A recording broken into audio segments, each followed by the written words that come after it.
Any hopes for dairy prices that were set on the global dairy trade auction took a pounding this week as the weighted average price for all products offered plunged 6.3%, following a 3.2% drop on February 21.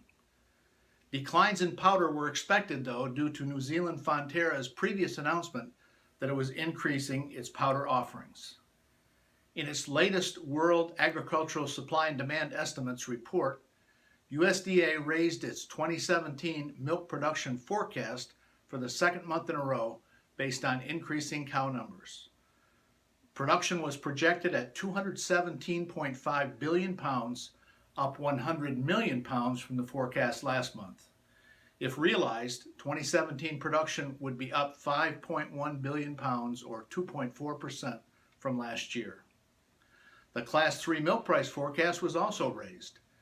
Look for the Class 3 price to range from $16.60 to $17.20 per hundredweight, compared to $14.87 last year and $15.80 in 2015. Penn State's Dr. James Dunn reported in his latest Dairy Outlook the South American corn and soybean crops will be very good and U.S. inventories are very high. So he says there is no reason to expect corn and soybean meal prices to increase with these very large inventories worldwide, as long as the 2017 crops are good.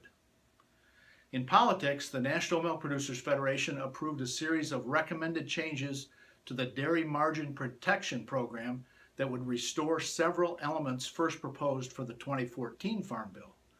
National Milk says these changes will ensure an effective safety net for U.S. dairy farmers if the recommendations are adopted by Congress. This week, Food and Water Watch and 33 other environmentally related organizations petitioned EPA to change its permitting process for confined animal feeding operations, or CAFOs, under the Clean Water Act.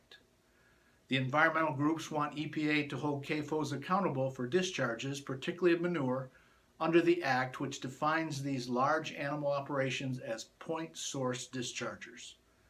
Being designated as point source would require CAFOs to obtain an EPA permit to operate.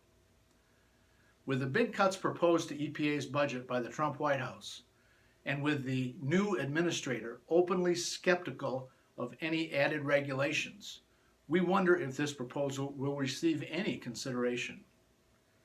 And that's This Week in Dairy. I'm Joel Hastings with Dairy Business and HolsteinWorld.